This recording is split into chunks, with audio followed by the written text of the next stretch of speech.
Imagine a company that began as a humble online bookstore and then transformed into a global giant, reshaping the rules of commerce and technology. Today, we will tell you the amazing story of Amazon and its founder, Jeff Bezos, whose bold decisions and ambitious goals turned Amazon into the everything store. Let's look at the 8 stages and key points through which Jeff Bezos transformed a modest online bookstore into the world's largest company on the platform and electronics markets. Subscribe and get ready for an exciting journey through a world of innovation and strategic breakthroughs. By the age of 30, Jeff Bezos had already achieved a lot. In 1994, he held the position of senior vice president at the Wall Street investment firm D.E. Shaw Company, earning a 6-figure salary with virtually guaranteed further career growth. However, that year, he had other plans. While web surfing in search of new investment projects, Bezos came across statistics showing that online commerce was growing at a rate of 2,300% per year. The potential of the internet boom outweighed anything any Manhattan careerist could hope for.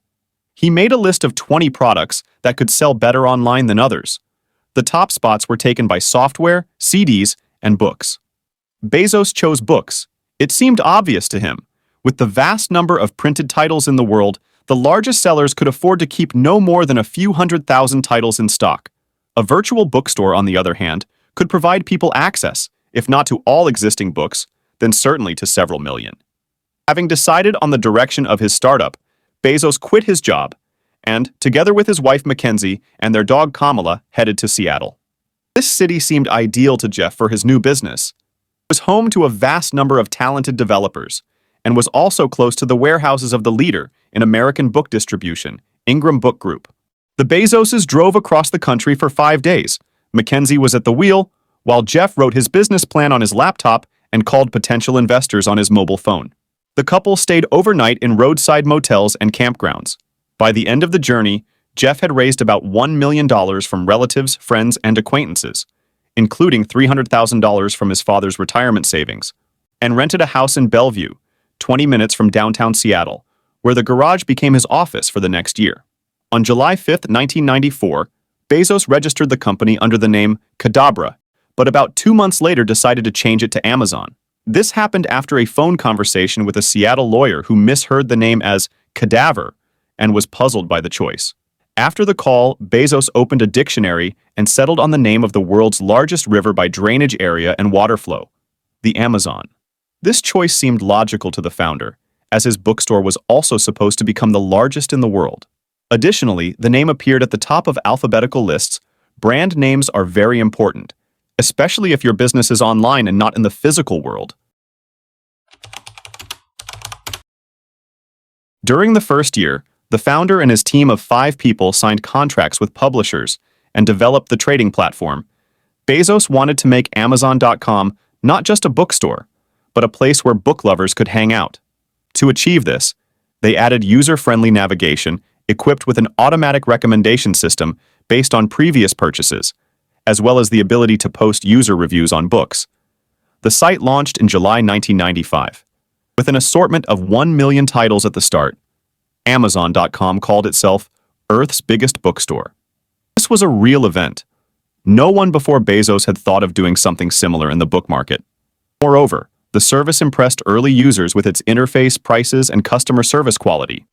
Therefore, news about it quickly spread across the internet. Users enthusiastically shared information about the new service on online bulletin boards, forums, and via email. Just 2 months after launch, Amazon had customers in all 50 states and 45 other countries, with a weekly turnover of about $20,000. The total sales volume for the first year of the store's operation was $15.7 million, and by the fall of 1996, the company's staff had expanded to 100 employees. May 15, 1997, Amazon went public, listing its shares on NASDAQ at 18 each. First day, the company raised $54 million with a market capitalization of $438 million.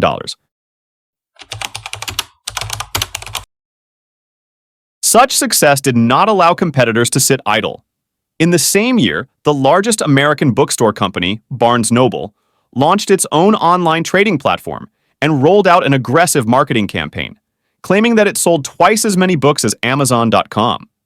Simultaneously, Barnes Noble filed a lawsuit against Amazon, asserting that the advertising slogan "Earth's Biggest Bookstore" was misleading because it is not a bookstore, it is a book broker. None of this had a significant impact on Amazon.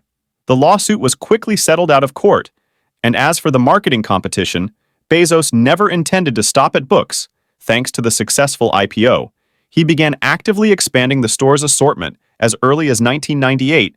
He first added CDs, changing the official slogan to "Books, Music, and More." By Christmas 1998, the store was selling toys, board games, and computer games. By midsummer of the following year, Amazon was offering household appliances and other home goods. Today, the company sells products in over 30 categories, from all kinds of digital content to groceries. However, Bezos expanded his business not only by adding new categories of products to the warehouse shelves, but also through active collaboration with other players. In February 1999, Amazon acquired 46% of the newly launched online pharmacy, Drugstore.com, which was an important strategic move. The online medication market was estimated at $150 billion at the time. That summer, aiming to capitalize on the wave of popularity for online auctions raised by eBay, Bezos partnered with Sotheby's and launched the Sotheby's.amazon.com service. In the same year, Amazon launched the Shop the Web program, which earned commissions by directing its customers to other online stores with non-competitive assortments. At the same time, the company actively improved the purchasing process on its site. Amazon was the first to introduce the one-click ordering system, patenting the development and subsequently suing competitors who used it, and the free shipping program for orders over $99. All these innovations maintained the service's popularity and ensured user loyalty. In 1999, Amazon's sales reached $610 million, and the staff grew to 3,000 people, including branches in the UK and Germany. At that time, the company held 85% of the online book market, while its closest competitor, Barnes Noble, had only 11%. That year, Amazon's stock had grown 40 times since the IPO, and Bezos' personal fortune exceeded $10 billion for the first time. Amazon being one of the largest e-commerce platforms in the world at the turn of the millennium, its profits hovered around zero. For instance, in 1997, losses amounted to about $30 million. Shareholders continually complained that the company did not meet their expectations. Many seriously feared that the business would not survive in the long term. This did not deter the founder. Being profitable now would be a bad decision, Bezos shrugged. We are going through a critical formation period, if of course you believe in investing in the future. To his plans, Amazon was not supposed to be profitable for the first 4 to 5 years. Revenue was consumed by continuous expansion, with a large portion going to marketing. Always 3 or 4 brands that matter, Bezos asserted. We have to be number one among them. The company achieved its first profit almost exactly on schedule, 5 years after the online store's launch in the fourth quarter of 2001. During those 3 months, Amazon earned $5 million on more than $1 billion in revenue. This happened during the height of the dot-com crash. On one hand, all the skeptics were convinced of the effectiveness of Bezos' unconventional approach. On the other hand, amid the overall downturn, the company's stock also significantly lost value.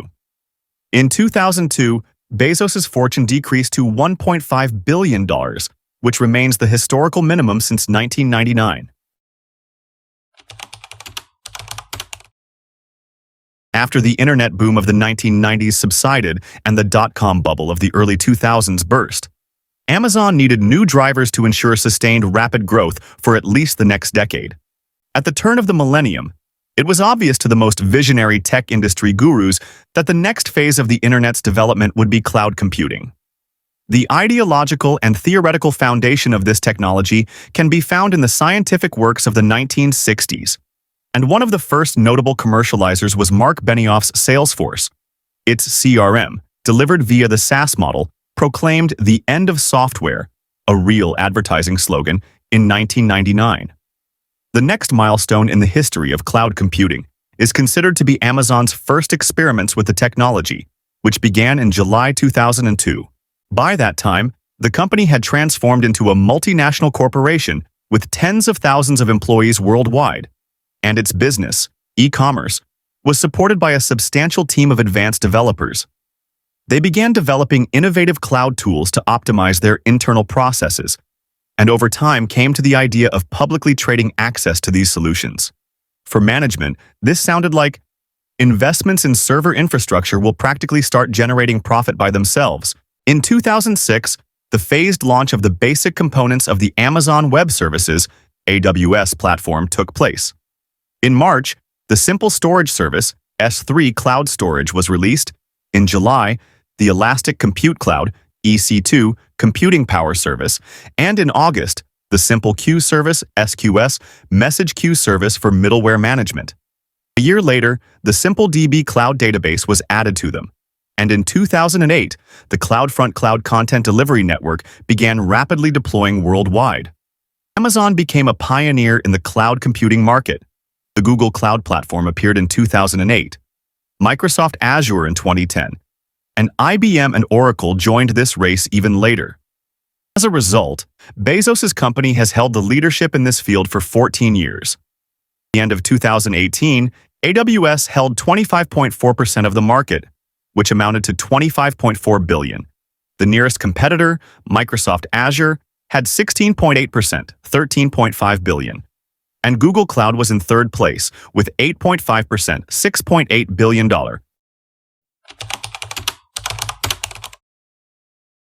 In February 2005, Amazon launched the Amazon Prime program. Initially, subscribers received free 2-day shipping on any orders from Amazon within the US for an annual fee of $79. Today, it is $119. Starting in 2007, the program began to expand worldwide and is currently available in 18 countries. As of January 2016, 46% of US households were Prime subscribers.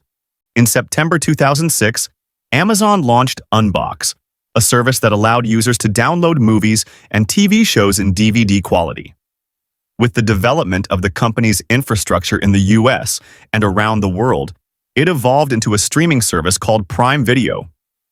In 2010, the company established its own television production division, Amazon Studios, which produces series and films. In 2015, the service began offering access to third-party TV channels. There are now more than 150.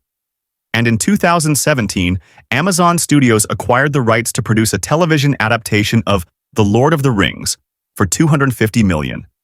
Today, a monthly subscription to Prime Video costs $6. In 2018, it accounted for 33% of the US streaming video service market. Amazon ranked second after Netflix, which controlled 51%. In September 2007, Amazon launched the digital music store Amazon Music. Over time, it transformed into a streaming service that today provides access to 30 million tracks for $8 per month. By the end of the first half of 2018, it had 27.9 million paid subscribers, 12% of the global market, third place after Apple Music, 19%, and Spotify, 36th. Amazon Prime subscribers receive significant discounts on other company services, e.g., 4 months of Amazon Music for less than 1. In 2018, the number of Prime subscribers surpassed 100 million for the first time, and by the end of 2017, the company's revenue from all paid subscriptions totaled $972 billion.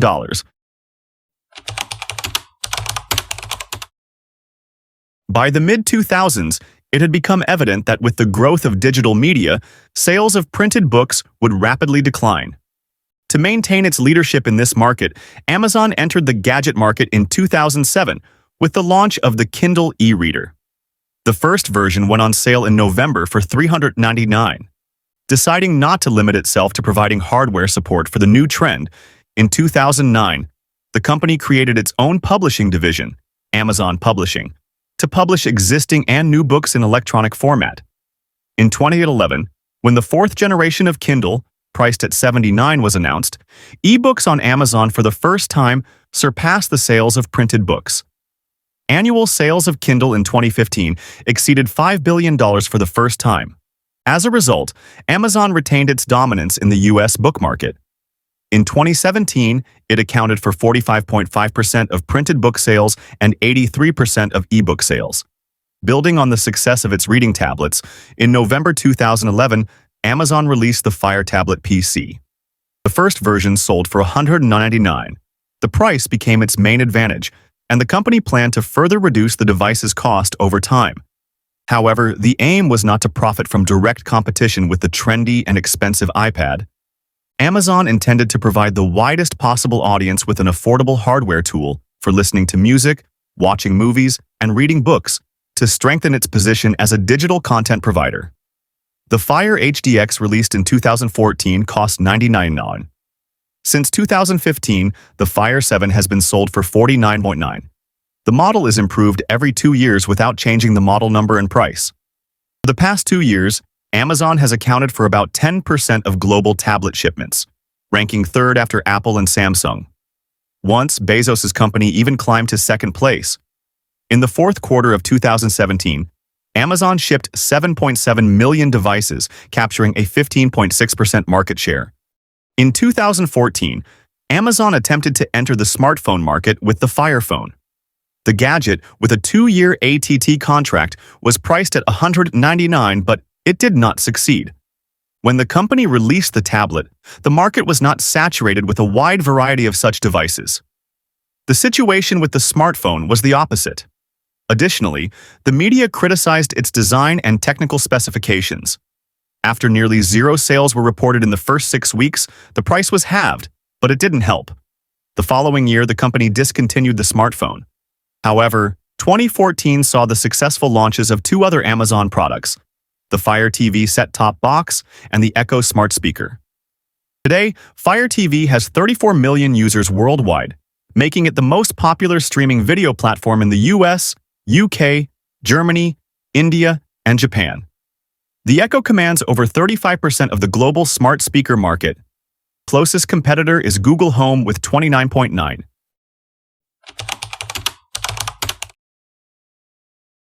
Beyond all the aforementioned ventures, Amazon has many other areas of activity, from managing the international network of organic food supermarkets, Whole Foods Market, acquired for $13.7 billion in 2017, including 500 stores in the US and the UK, to developments in the fields of artificial intelligence and automation technologies, which have been actively implemented in many of the company's processes in recent years.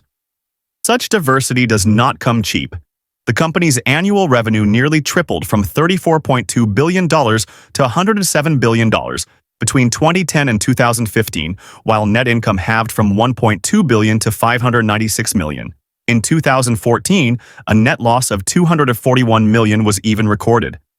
However, Amazon's experience shows that over time, with proper management and cost optimization, extensive expansion begins to pay off.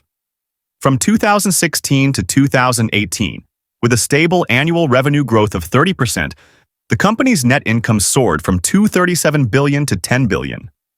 These indicators directly impacted the stock price. On September 4, 2018, Amazon's capitalization exceeded $1 trillion, marking the second such instance in history. The first record was set by Apple a month earlier. Earlier, in March 2018, Jeff Bezos became the first person to hold a fortune of $100 billion. Since then, he has been listed as the richest person in Forbes rankings.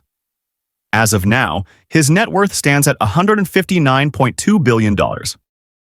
Thank you for watching. Subscribe to learn more interesting stories of successful businesses and share your thoughts on Amazon in the comments.